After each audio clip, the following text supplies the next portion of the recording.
सांगा. माझं नाव मंगल सुभाष शिंदे राहणार. किती दिवस झाले?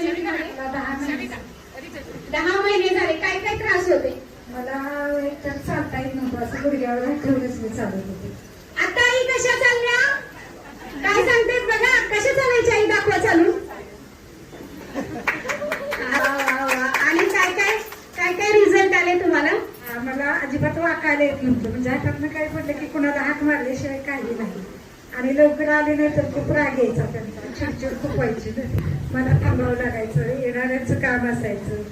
म्हणजे असं एकदम वजन पण जास्त होतं माझं. वजन 72-900 म्हणजे 73 होतं ते वजन, पण आता 58 किलो झालं.